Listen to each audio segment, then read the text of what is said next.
Hey guys, so just want to show you guys this beautiful lever set for BMW motorcycles. Okay, so this is a direct OEM hand-milled motorcycle lever set. They call it high performance brake and clutch levers. Ignore this part on the side. So basically for my BMW F800R, I need this part with the clutch cable attachment, and I also need this part without any kind of attachments for the brake lever side. Okay, so I couldn't find a full set that just comes like this with the attachment removed. So I have to buy two of those, which, as you can see, I removed the clutch lever from this lever. Basically, they're exactly the same in terms of the lever side. The only thing that's different is the clutch attachment. Now, if you have a different BMW bike than me, I have an F800R, you might be needing different attachments. So make sure you double check the model numbers and the parts number to make sure that the parts you get fits your bike. So basically on this one, the marking even says this fits for F800R 2017 year model and up. But this actually fits for a lot of F800Rs, and it fits for a lot of even the GS 1200s. So basically, this is a universal set.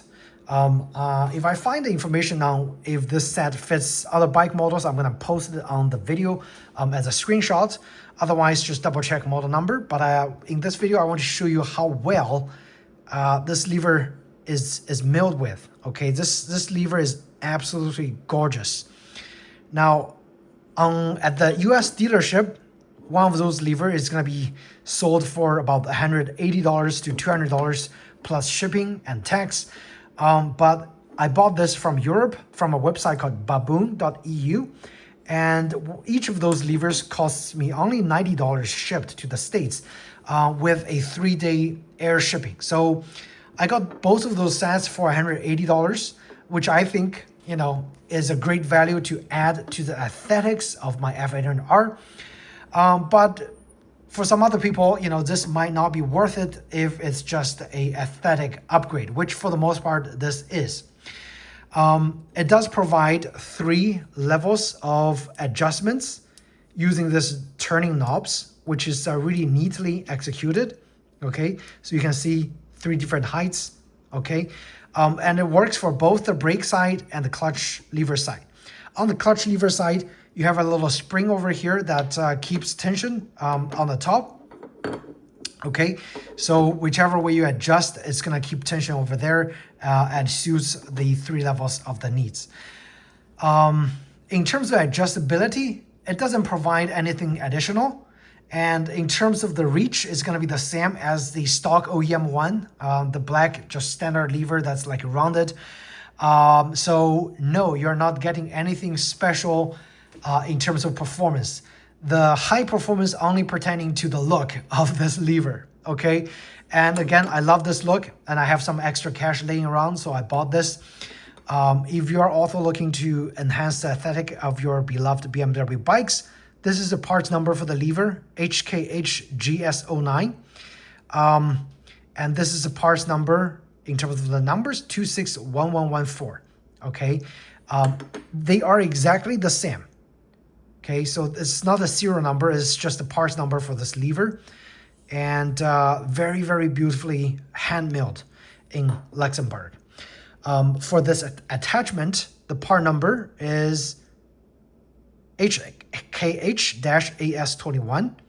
Okay, so again, this is the internal parts number. The actual BMW parts number for this is this, 77228551860. Okay, so if you're out looking for one of those levers, again, they are absolutely gorgeous. They also feel super comfortable, but they don't really add any performance gains to replace your existing bike levers. I guess they only add to the aesthetics of your bike. All right, so we're outside at my F800R. This is pretty much a super easy task. All you have to do, loosen the rubber protective cover. You want to turn this all the way in so you have more leverage for that cable to get loosened right here. Okay, you're gonna pop the cable out, and then you're gonna loosen the bolts that's holding it, which is a T25 Torx screw. On the bottom is an 8mm bolt. So same thing here, T25 and 8mm at the bottom.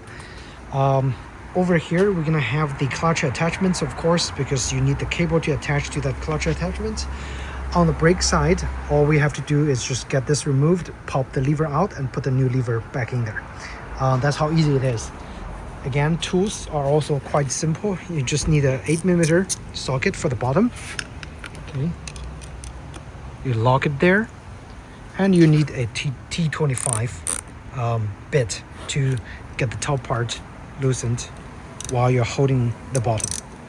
And so I'm gonna go ahead and do that and just show you guys once I'm done with removing those two bolts. Again, installation is gonna be exactly the way you took the levers out. You put the new lever in, but take a look. This is what the old lever looks like. Okay, just plain black levers, and they both have plenty of adjustments options, so, and they're rather comfortable. They just don't look as good as I wish them to look like. All right, so I loosened the bolts and the screw. They look like this. Okay, nothing complicated at all. I need a little pry tool to get the cables out, and now you can see I pretty much just pulled the cable out of the socket, and at this stage we can just get the cable out. Okay, and then take the lever out. Again, it's mostly plastic, the clutch lever from the original BMW. Let's just do a quick comparison, see how nice the high performance lever is. Let's do it here. Check this out. Wow, it looks beautiful. Looks beautiful. I mean, in terms of the shape, it's pretty similar. Your grabbing area is all gonna be the same. Nothing is gonna change dramatically, and there's not probably gonna be much performance gain to be had, but this lever is just so good looking. The next step, I'm gonna hook the cable on here from the bottom and just put the screws back on there, and don't lose the little bushing that you definitely will need. Put it there, put the lever back on the bike. Let me see if I can just do that right now. Okay. Align. Wow, looks great. So things are aligned. And again, I can put the screw in here to just get it locked in place. Okay, and so this way it's not gonna move around, and I can get my cable back in there. Probably have to do it with two hands. Let's see if I can manage with one hand. Okay, so you align all the holes, and that's when you can grab the cable and just pop it into the socket. Okay, get the holes aligned and just wiggle its way back in there, and then make sure it sits nicely. Now you're gonna adjust this to make sure it backs out to no free play. Okay, so right now we still have plenty of free plays. You just want it to be no free play. And we're about there.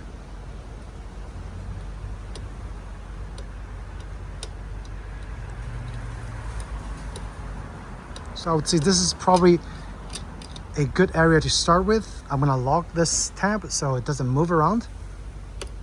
And yeah, works perfectly fine. And this is what the new lever looks like. Old lever, new lever. And you can adjust the, obviously this is the furthest reach. You can get it the closest reach, medium, or let's see what those settings are. So this is medium maybe, and that's furthest. Just yeah, the furthest is too much for me, so I'm gonna turn it down, and that feels about right. Okay, perfect. It does does feel really nice and tactile. I mean, it's not curved nicely like this, but the moment you grab it, it's very tactile and a great feeling. So I really do dig the high performance lever. One more look before both levers gets replaced. I definitely dig the new levers look and style for sure. Looks very very high-end, even though this is not their high-end bike, but does give it some better looks. All right. And very important, there is a spring that popped out that I didn't know. So once I finished putting the pin in there, check it out. So I gotta put this spring back in there just to make sure that it gives it pressure so it doesn't do this. All right, so just be careful when you take the old one out. There is going to be a spring resting somewhere here. Okay, the spring goes in here and it pushes the other metal parts. All right, so just be extra careful. All right, another thing I need to mention is that this spring needs to be cut short because this lever had a shallow recess while the original lever had a much deeper recess. So basically I just measured the amount of the protruding area that I needed, and I basically just cut it using my my cutter right there. Okay, and now we put this in here. It should protrude just about right, not too much, hopefully. And if it's still protruding too much, then I'll cut it a little bit more. I was counting 3 springs, but it looks like there are 4 there. Just gonna give it a try. If it doesn't work, I'll cut one more link from the spring. But this is kind of important to know. Don't lose the spring, and you need to cut it if you're installing one of those high performance levers. So what I want to show you on the brake lever side, okay, it's a little more involved. You need to remove this pin which connects the sensor and the pushing mechanism for the brake lever. You got to remove this and hopefully put this area into the new lever once you have this bushing removed. The bushing is connected to the lever directly. Okay, so just be aware of that. Again, get this removed, put this new bushing into the new lever. It should be good. Okay. All right, so brake lever's out. Again, you have to reuse this bushing from the old brake lever and put it on the new one. And all you have to do is align. Okay, align that mechanism, put the bushing in, and finally put the screw onto here to lock it, and it should work just like your old brakes. And simple as that. All right, so I'm gonna go ahead and use my 2 hands and finish it and show you guys again. Okay, so old brake levers out. Those are actually very lightweight, lightweight aluminum with plastic parts, and the new lever, very well constructed, looks great. And so is the brake side. So brake side actually took me longer to assemble because that little spring is very tough to get in there. With the bushing, you also have to align the bushing at the same time. So don't lose that spring. It's very jumpy. Do it at a confined space where you can find the spring instead of at some area where it pops off, it's gone forever. Okay. Other than that, looks great. Here's a look of both sides completed on the bike. Again, looks great. Actually definitely goes well with the front fork look on the F800R. So yeah, if you guys have any questions, feel free to ask me in the comment section down below. Otherwise, I hope you found this video helpful in helping you make a decision on whether you should get this high performance lever from BMW, or you should just stick with your existing BMW stock OEM levers. All right, so thanks again for watching, and I'll see you in the next video. Take care.